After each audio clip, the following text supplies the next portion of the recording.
Vivez en paix. Avec Caroline Cloutier, experte, donc conseillère en fait en service funéraire. Bonjour Caroline.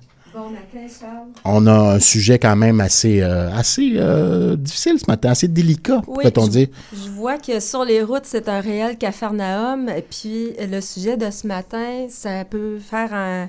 Quand on le vit, c'est un réel capharnaüm dans nos cœurs. On va parler des deuils complexes. C'est quoi exactement un deuil complexe, Caroline? Un deuil complexe, les circonstances, c'est quand on vit un goût de vengeance, de la culpabilité, de la honte, de l'isolement dans notre deuil. C'est pas le propre de tous les deuils, cela est particulier. C'est particulier, exactement. Des exemples de deuil complexe, faut savoir que ce sont des situations socialement mal perçues. Hein? On n'a pas de sympathie au plan social là, des gens. On peut faire référence à, il y a quelques années, le sida.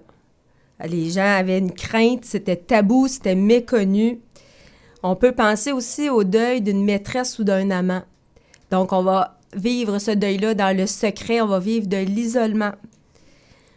Le décès d'un enfant par un suicide ou une overdose.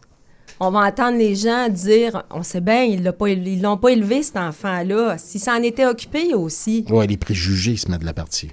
Probablement, oui. Le deuil périnatal. Le monde va dire, ils n'auront un autre.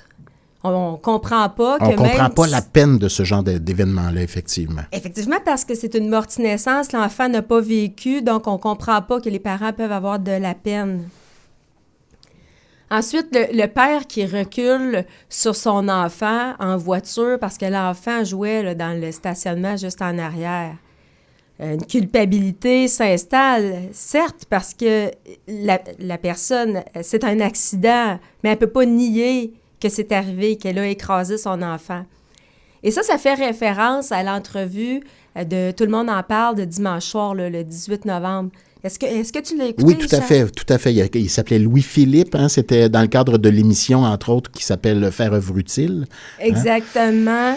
Excessivement touchant. Donc, je me souviens de la nouvelle pour l'avoir commenté ici en ondes. Il avait oublié son enfant à bord de son automobile. C'est arrivé de nouveau, d'ailleurs, cet été avec quelqu'un d'autre aussi. Donc, il était là. C'est troublant. Quand on entend ce témoignage-là, les émotions viennent nous chercher.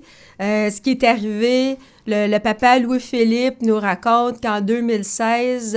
c'est un matin où il y a eu un accrochage avec sa conjointe, donc querelle. La routine est brisée parce que le père est en congé de paternité, donc il doit aller reconduire ses deux plus grands au camp de jour. La maman vient tout juste de retourner au travail de son côté aussi. Oui, c'est ça. Puis les grands vont au camp de jour, mais le camp de jour a changé de place ce matin-là. Et là, le père prend les 3 enfants dans la voiture, va reconduire les grands au camp de jour, revient à la maison. Et c'est à la fin de la journée que la garderie dit « Mais Jacob n'est pas venu à la garderie aujourd'hui. » Il a passé la journée à la maison aussi, là, ce qu'il racontait de son histoire. C'est quelque chose qu'il ne fait pas, règle générale. C'est ça, routine complètement brisée. Et donc là, terreur s'installe, panique, les cris. Et avec le coup de téléphone, il réalise que l'enfant, il n'est pas allé le reconduire à la garderie. L'enfant est dans la voiture et là, ouvre la portière et une chaleur se dégage de l'auto. L'enfant est décédé. C'est certain que ça vient fragiliser un couple. Plusieurs couples se séparent suite à un événement comme ça, la perte d'un enfant d'une façon totalement tragique. Et ce qu'il disait, c'est que le deuil, il va le vivre toute sa vie. C'est pas juste une période où il est endeuillé. Il va vivre avec ce chagrin-là toute sa vie. Ils ont eu un 4e enfant après. Et ça, j'en étais très heureuse parce que je me suis demandé s'il y avait une crainte, dire là, on a vécu une catastrophe avec le dernier. Il prononce des conférences également, beaucoup de conférences, Louis-Philippe aussi. Louis-Philippe. Donc, c'est une partie de son deuil, c'est là aussi, je présume. Ben, il a fait mention que tu sais pas quoi faire quand ça t'arrive. Ben non. Tu sais pas où te lancer. Lui, il a eu le support de sa famille, mais dans bien des cas, ça aurait pu être une situation où les gens l'accusent, dire c'est de ta faute. Par contre, là, lui, c'était positif de ce côté-là. Mais il a vraiment dit là, qu'il avait un besoin de ressources et il ne savait pas où se lancer. Et c'est très, très important de consulter des professionnels quand un drame comme ça arrive, parce qu'il ne faut pas non plus arriver dans un deuil qui pourrait devenir pathologique. Des situations... Ouais, c'est quoi un deuil pathologique? Un deuil pathologique, là, c'est quand on va développer des dépendances à l'alcool ou à la drogue, quand on va vivre... C'est quand on vit une situation qui devient là, incontrôlable. On peut avoir des crises d'anxiété, des problèmes cardiaques. Il y en a qui vont développer des cancers, donc, des hallucinations. Donc, des maladies causées par le deuil, finalement. Des maladies causées par le deuil, exactement. Et il faut absolument consulter un médecin, un professionnel, des psychologues. Il faut faire thérapie. Et souvent, rendu au deuil pathologique, on va être accompagné là, d'un traitement médical, là. Antidépresseurs, anxiolytiques, ce sera nécessaire. Mais il faut aller chercher des ressources. Il y en existe. Et j'invite les gens à consulter, par exemple, notre site web où on regorge de propositions. On peut guider les gens, je présume. De livres. Déjà, la lecture va aider beaucoup. Louis-Philippe l'a mentionné que le livre de Biz, Le Naufrage, l'a aidé. Donc, il ne faut pas hésiter à aller chercher des outils comme ça. Joindre un groupe aussi de personnes endeuillées. Et puis...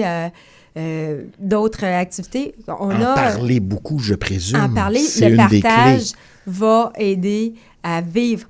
On va garder le deuil, le chagrin quand même, mais on va vivre mieux avec. Donc, moi, j'invite les gens qui vivent un deuil à se joindre à notre groupe pour Noël sans toi. Hein? Ça se passe le 10 décembre. On en a déjà parlé ici, d'ailleurs, à l'émission. À la coopérative à Longueuil, le 4 décembre à Montréal et à Laval, on a également ces séances-là. Puis des groupes de deuil, là, on en a en permanence. Il en démarre un autre la semaine prochaine. S'il y a des gens qui sont dans le besoin, il ne faut pas hésiter à appeler à la coopérative et joindre un groupe pour endeuiller. On est là pour ça. Voilà, explique-nous un peu ce qu'est un groupe pour endeuiller. Les gens sont là autour, il y a un psychologue, il y a quelqu'un qui les guide, ces gens-là? Ça se passe en 10 séances, et puis c'est des groupes de 5 à 8 personnes accompagnées avec une intervenante là, qui est formée pour ça. Et il y a un partage, il y a vraiment une unité qui se forme là, au sein du groupe.